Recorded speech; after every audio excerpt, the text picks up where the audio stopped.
semuanya dan tetap merdeka. Merdeka. Waalaikumsalam warahmatullahi wabarakatuh.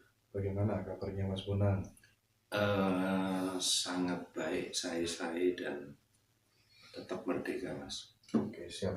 Mas Bonang, dengar-dengar akhir bulan ini mau mengadakan training meditasi di ibu kota, di Jakarta. Betul, Mas? Oke. Kami jadwalkan atau panitia lokal Jakarta jadwalkan di tanggal 30, 31. Oke. Hari Sabtu dan Minggu akhir bulan, Mas. Oke.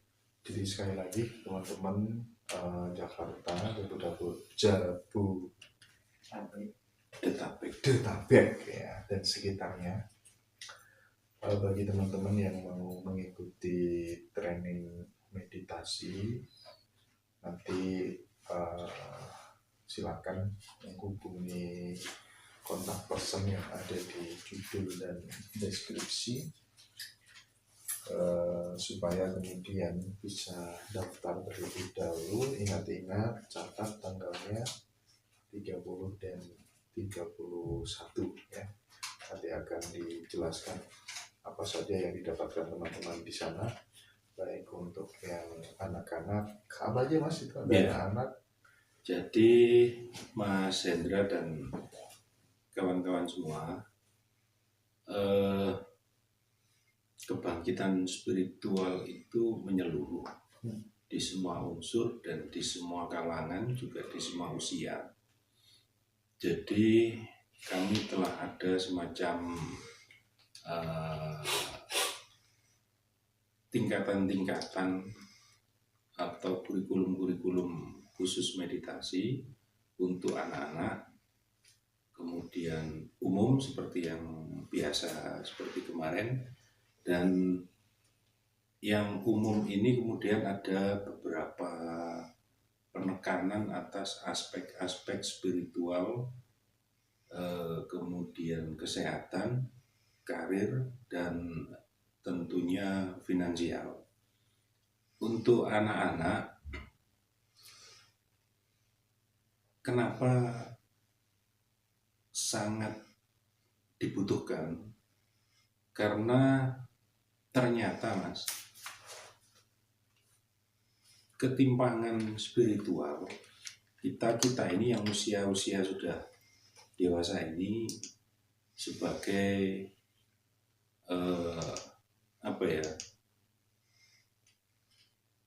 korban lah kita ini. Korban kenapa sedari awal mindset kita, pengembangan spiritual yang umum itu kenapa tidak dilakukan sedari dini kepada anak-anak. Toh meditasi sebenarnya, meditasi itu apa sih Mas? Meditasi itu kan keterhubungan dengan Tuhan itu, connecting, rasa terhubung. Jadi itu memang sangat layak sedini mungkin dilakukan. Perjalanan ke dalam mengenali diri, mengenali jati diri, ketika dilakukan di tingkat anak-anak, maka ya otomatis akan terbimbing dari awal gitu. Konsepnya di situ. Sementara yang selama ini terjadi, kalau masuk di dunia meditasi harus nunggu umur sekian. Ketika berumur ini, kalau misalnya besi, karatannya sudah terlalu, sehingga membersihkannya lagi butuh energi lagi.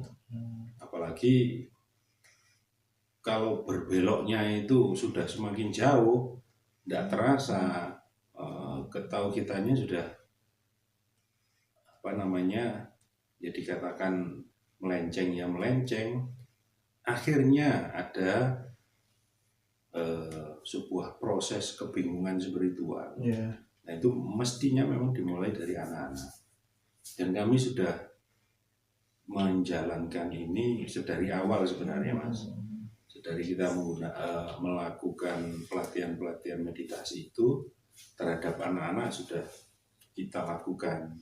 cuman belum kita expose itu. Nah, mulai di Jakarta nanti untuk anak-anak sekalian kita adakan, Siap. khusus anak-anak dan dewasa. Iya ya.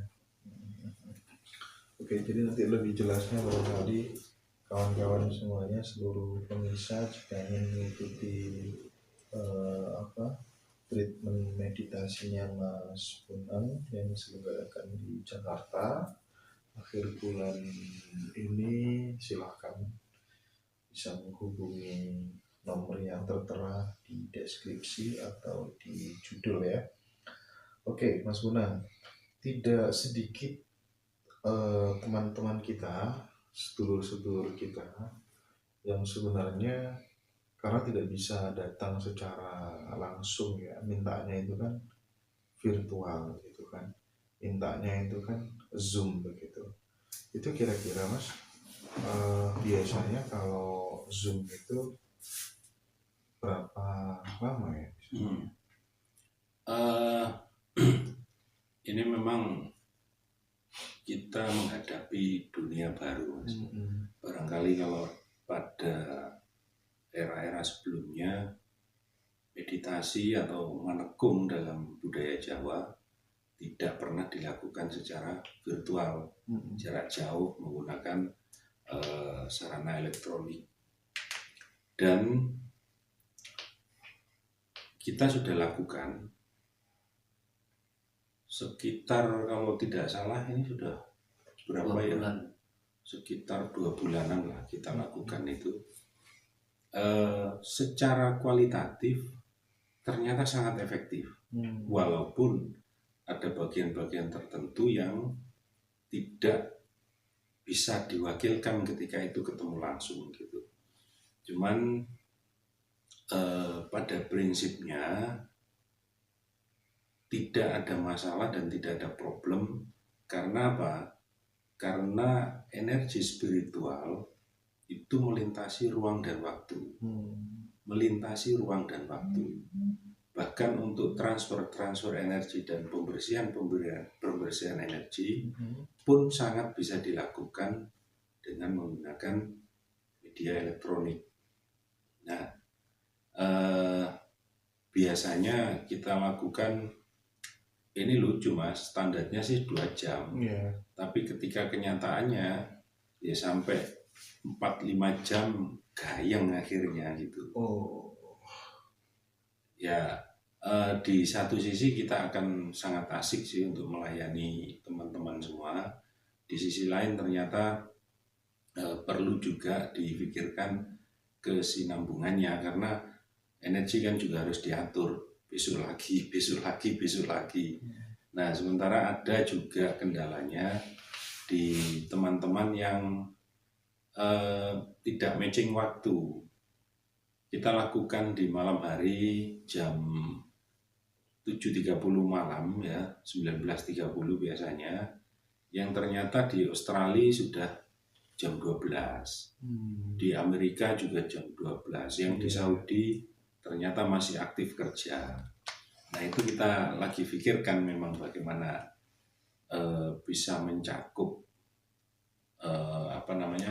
kebutuhan waktu terutama bagi rekan-rekan itu.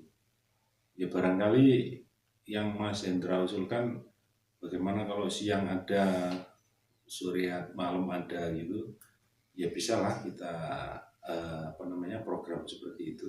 Tinggal program jadwalnya saja. Siap.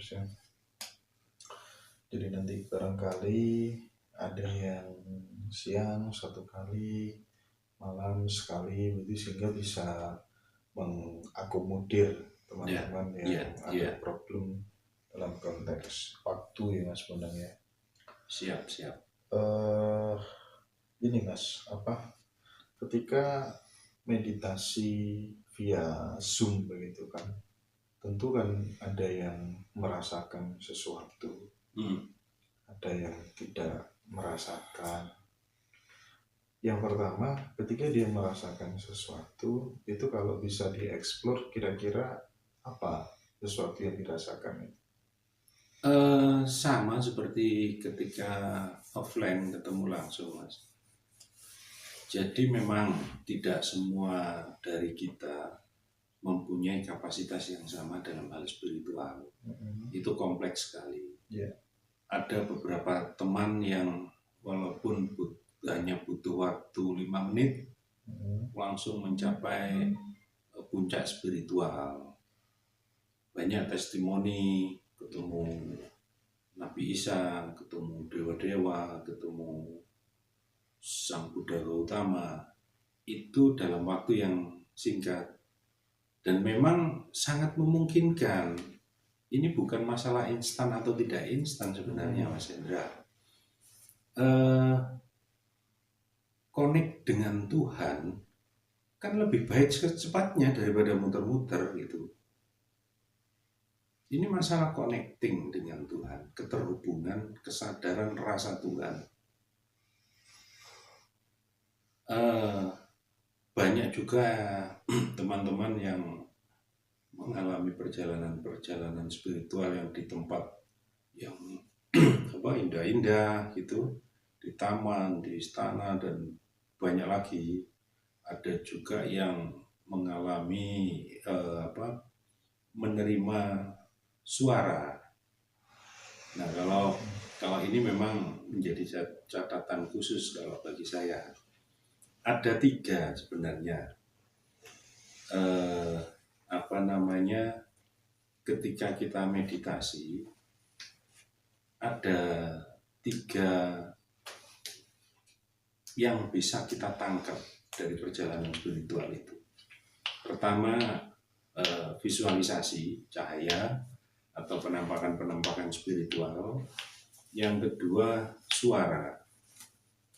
Suara yang bisa kita mengerti, yang bisa pelaku meditasi mengerti. Yang ketiga, rasa.